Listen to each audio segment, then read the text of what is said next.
Assalamualaikum warahmatullahi wabarakatuh. Nama saya Maulana Malik Ibrahim dari kelas 12 IPS 2 SMAN 53 Jakarta. Di sini saya akan menjelaskan tentang perubahan sosial, yaitu lumpur lapindo yang terjadi di Sidoarjo, Jawa Timur pada tanggal 27 Mei 2006. Perubahan sosial lumpur lapindo Sidoarjo, Jawa Timur. Banjir lumpur panas Sidoarjo dikenal dengan sebutan lumpur lapindo Lula atau lumpur Sidoarjo Lusi adalah peristiwa menyemburnya lumpur panas di lokasi pengeboran lapindo Brantas, Jawa Timur, Indonesia. Faktor penyebab terjadinya lumpur lapindo. Pertama, awalnya luapan lumpur lapindo terjadi karena kesalahan teknis dalam pengeboran di mana mereka tidak melakukan sesuai pada prosedur operasional standar. Kedua, peristiwa tersebut diperkirakan terjadi akibat gempa bumi yang terjadi pada hari yang sama, yaitu 27 Mei 2006. Ketiga, lumpur lapindo terjadi diduga karena sengaja untuk menghemat biaya operasional dengan tidak memasangkan casing, sehingga lumpur yang menyembur keluar tidak terkendali. Bentuk perubahan sosial terjadinya lumpur Sidoarjo, Jawa Timur. Yang pertama, perubahan cepat atau revolusi. Lumpur lapindo Sidoarjo, Jawa Timur berlangsung dengan sangat cepat dan menyangkut dasar-dasar atau sendi-sendi pokok kehidupan masyarakat. Kedua, perubahan yang tidak direncanakan. Lumpur lapindo yang terjadi di Sidoarjo, Jawa Timur, peristiwa yang tidak dikehendaki tanpa adanya perencanaan, tetapi keinginan tersebut berlangsung di luar jangkauan pengawasan serta dapat menyebabkan timbulnya akibat sosial yang tidak diharapkan oleh masyarakat, seperti menyemburnya lumpur yang mengakibatkan banyaknya rumah warga terendam. Ketiga, perubahan besar. Dikatakan sebagai perubahan besar jika perubahan yang terjadi membawa pengaruh besar dan diikuti dengan adanya perubahan pada lembaga-lembaga kemasyarakatan yang ada dalam tatanan suatu masyarakat. Apa dampak terjadinya lumpur lapindo? Dampak dibagi menjadi dua, dampak positif dan dampak negatif. Dampak positif yang pertama, lumpur lapindo bisa dijadikan sebagai bahan baku untuk baterai, seperti gambar yang ada di bawah. Yang kedua, lumpur lapindo dijadikan untuk pembuatan genteng seperti gambar di atas.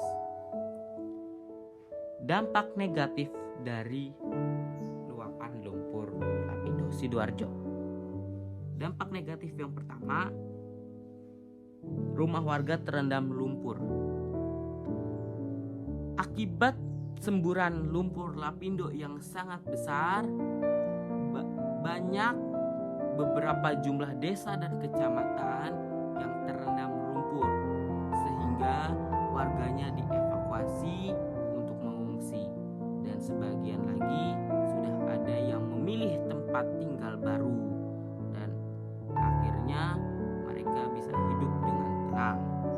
Yang kedua, putusnya akses jalan tol Surabaya-Gempol. Luapan lumpur lapindo Sidoarjo juga merendam akses jalan tol yang mengakibatkan putusnya arus lalu lintas.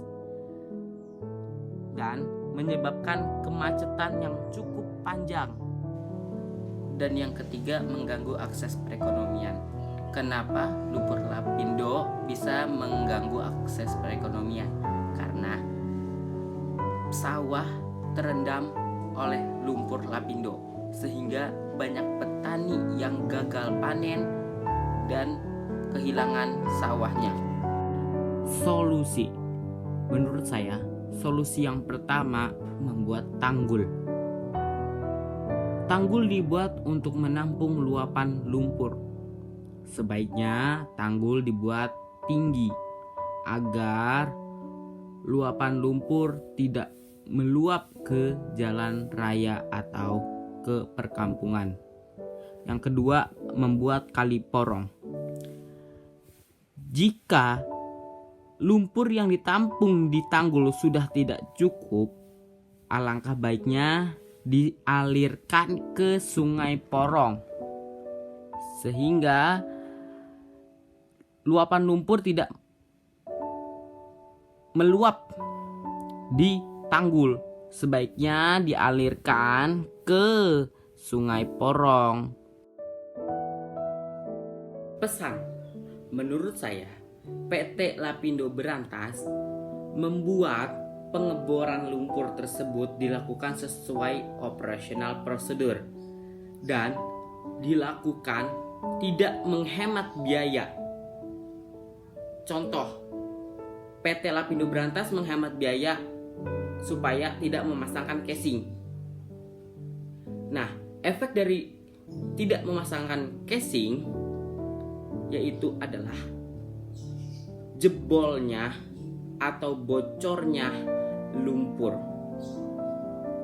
Banyaknya lumpur yang menyembur keluar, sehingga banyak merugikan masyarakat, terutama PT Lapindo Berantas tersebut. Warga akhirnya kehilangan tempat tinggal akibat dari bocornya lumpur Lapindo Sidoarjo. PT Berantas Sidoarjo Lapindo akhirnya harus membayar ganti rugi. Yang tadinya mereka menghemat, mereka malah rugi karena mereka juga harus membayar kerugian yang dirugikan masyarakat, kerugian yang dilakukan oleh PT Lapindo Berantas tersebut. Jadi pesan saya sekali lagi, apapun usaha yang kalian buat, dilakukanlah sesuai operasional prosedur. Jangan sesuai keinginan kita dengan menghemat biaya. Akhirnya terdapat efek yang merugikan seluruh elemen-elemen masyarakat. Jadi ingat, harus dilakukan sesuai operasional prosedur. Jangan dilakukan secara menghemat. Terima kasih. Wassalamualaikum warahmatullahi wabarakatuh.